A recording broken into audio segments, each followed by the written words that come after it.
George Zimmerman's father appeared tonight in an interview on Orlando's Fox 35. He's in shadow, the station said, to protect his identity. Robert Zimmerman describes what he says his son says happened just before Trayvon Martin was shot. In doing so, his firearm was shown. Trayvon Martin said something to the effect of, "You're going to die now, or you're going to die tonight," something to that effect. Joining me now, Benjamin Crump, the head attorney for Trayvon Martin's family, and Natalie Jackson, co-counsel for the Martin family. Benjamin Crump, Trayvon Martin sees a gun, sees that George Zimmerman has a gun, and he tells the guy with the gun, "You're going to die tonight. You're going to die now." Your reaction? Again, it is Zimmerman's very self-serving statement, Mr. O'Donnell. There's nothing to corroborate that but George Zimmerman, when all the other evidence clearly contradicts everything George Zimmerman has said. America has now listened to those 911 tapes with their ears, and now they see this video tonight with their eyes, and it is clear that what was in that police report was a fabrication. And go ahead. And it was a fabrication, and the American people, again, are asking, well, I just want to be clear. When is he going to be arrested for killing him in cold blood, Lawrence? Okay.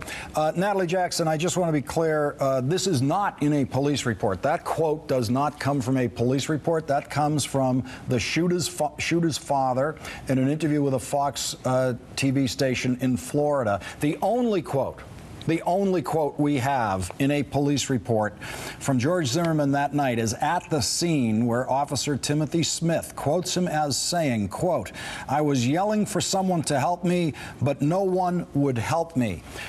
Natalie Jackson, if George Zimmerman faced someone who said to him, "You're going to die tonight, you're going to die now," isn't it likely that that's what he would have been quoting? That's what Officer Timothy Smith would have heard him say? Exactly. That's something from a movie that George made up. Attorney Crump is absolutely right. We've been told by George Zimmerman, we've been told by George Zimmerman's father, we've been told by Joe Oliver, do not believe our lying ears and do not believe our lying eyes. The people are not crazy. They need to make an arrest tonight. We had an armed vigilante walking the street and he shot and killed someone's innocent child. He needs to be arrested. Benjamin Crump, I have full sympathies with George Zimmerman's father. If George Zimmerman told his father that, I have full sympathies with his father believing it completely, even with his experience as a judge. As a judge, he probably wouldn't buy it because it just sounds too perfect and too convenient. But when it's your own son in trouble like this, all that objectivity falls away. So I have no fault with him coming, advancing this notion that he said this. But how does it line up? What we are challenged with now is, given everything we now know about Trayvon Martin, how does this line up with what we know about him? Well, it's just, Lawrence, when you think about it, your show is called The Last Word. This video really is the last word on this case. And the police video we're looking at now, you mean? Yes, it's the last word on this. And as Sabrina Fulton said, this is the icing on the cake. You know, what more does it take for him to be arrested? Don't take my word for it. Don't take his mother's word for it. Don't take his father. Don't take Attorney Jackson, Attorney Parks. Don't take anybody's word for it. Just look at the video, listen to the 911 tapes, and Lawrence, reason those incoming phone log records on Trayvon's phone. Everything suggests that Trayvon was walking home, trying to get home, when he was stalked by this armed vigilante and killed this kid in cold blood. All Trayvon Martin had was a bag of Skittles. He had a 9mm gun. Ben Crump and Natalie Jackson, attorneys for the Martin family, I cannot thank you enough for getting in here and joining us tonight when we really need you, and we're going to need you to come back. Thank you very much for joining us tonight. Thank you. Coming up, we will play more from that new interview of George Zimmerman's father in Florida, and Jonathan Capehart, Melissa Harris Perry, and Charles Blow have been waiting to react to all of this, and now we have the latest development from George Zimmerman's father. That's coming up.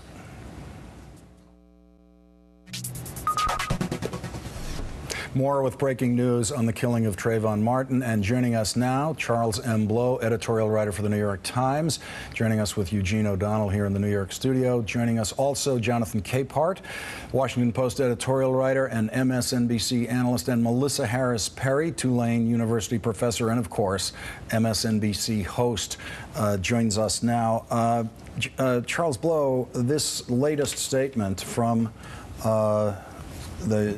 Robert Zimmerman, George Zimmerman's father, says Trayvon Martin sees that George Zimmerman has a gun. And it's been reported that it's in a holster in his belt, and that Trayvon Martin's reaction to that, to the guy with the gun, is, quote, "You're going to die tonight. You're going to die now." This is the kid who has Skittles and iced tea. He's telling the guy with the gun he's going to die. Right. So none of this is adding up to me. Like, I mean, maybe I'm the only person who knows anything about a fight that's hearing this conversation. I don't think so. Not with the two O'Donnells here. Because no. I'm trying to figure out, I mean, when does he say that? Is it before or after he pinned him down? If the father's story is correct and Trayvon has his knees on both the man's arms, holding him with one arm, hitting him with the other arm, then that means his body is so far forward on Zimmerman's chest that the gun, which the police have said is in a holster on his waist, is behind him. So when does Trayvon, take a break from the beating to look behind him to see that he has a gun on his waist?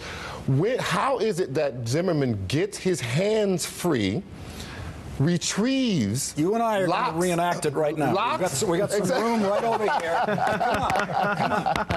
Come on. Prepares the gun to be shot. Somehow moves it up from behind Trayvon Martin's back to the front of him, and then shoots him in the chest. The logic here is not making sense. We have more from the father. Let's listen to more of this interview. George was trying to get his head off of the concrete, trying to move with Trayvon on him into the grass. In doing so, his firearm was shown. Trayvon Martin said something to the effect of, "You're going to die now, or you're going to die tonight." Jonathan Capehart, we here have all met Trayvon Martin in death. We have learned as much as we can about him in death. Charles has met with his mother, talked to her at great length, drawn a picture of him. You've drawn a picture of him over time. That sounds like two things. It sounds like an awfully convenient quote for a judge to supply, as he's a former judge, in this case, to justify the shooting. And it also is something that, on the state of the evidence of what we know about Trayvon Martin, doesn't link up, as far as I know, with anything else we know about Trayvon Martin. Right. As I've written many times, nothing about this case makes sense. Nothing. And today, and Jonathan, it makes less sense now after everything we've seen tonight with this new police video, with the father's statement. We find ourselves at 10:49 p.m. tonight, understanding it less. Right. Actually, I think I think George Zimmerman's case is beginning to crumble between the ABC video, plus the interview you just did with the 14-year-old witness's mother, where you have Inspector Serino saying that he believes that the person Zimmerman did not shoot in self-defense, and today, this morning, we at the Washington Post had an 85-minute meeting with Sabrina Fulton and Tracy Martin and Benjamin Crump and Darryl Parks, talking about all of this. And Mr. Martin said something very interesting in his recounting of what happened, and it was Inspector Serino who was the one who came to the house and talked to him about what happened to his son. And he said, and I'm going to have to paraphrase here because I'm not going to rifle through my papers to try to find it, but apparently Serino told Mr. Martin that he doubted parts of the story. So we're beginning to see from a whole lot of angles that, and see literally with the ABC video, that George Zimmerman's story is crumbling before our very eyes. Melissa Harris Perry, George Zimmerman's father says that Trayvon beat him for almost a minute, which conveniently fills what we know to be the blank minute in our understanding of the story between the last moment Trayvon spoke to his girlfriend on the phone and the shot was fired. Melissa, we need you here because we need someone who's never been in one of these physical fights to give us a fresh eye and ear about what all this sounds like to you. I'm sorry. What makes you think I've never been in a fight? I think I'm the one who's probably never been in a fight in this group. Yeah, so we're going to pause and come back to that conversation at some later point. I will tell you about the fights that I've been in. But what I will say is this: I unfortunately disagree with Jonathan that this makes no sense because it feels like it makes far too much sense. It's just that it doesn't make sense if we assume that Trayvon Martin would be presumed to be innocent. In other words, what makes sense here is if you assume that the body of an unarmed 17-year-old minor is presumed guilty potentially by Zimmerman and presumed guilty apparently by various stages of the Sanford Police Department, Zimmerman's own father, other witnesses, that the assumption is that somehow this young man is culpable in his own death, culpable in his own killing, despite the fact that what he did was walk to the store and walk home, or attempt to walk home, unarmed. And I think, you know, even the need at this point to look at the video and to say, oh, look, you know, Zimmerman doesn't appear to have blood on him. He doesn't appear to have a black eye. He doesn't appear to have contusions on the back of his head. He jumped up out of the back of that police cruiser as though he wasn't stiff or harmed in any way.